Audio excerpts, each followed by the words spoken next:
রাস্তা দিয়ে হেঁটে যাচ্ছি, দেখলাম হঠাৎ করে এক মুরব্বী আইসক্রিম বিক্রি করতেছে একটা ভ্যানটুকুতে।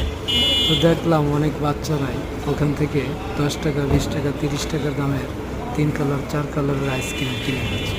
তাই একটু দাঁড়িয়ে ভিডিও করে নিলাম। তো কেমন হলো ভিডিওটি সবকে একটু জানাবেন প্লিজ।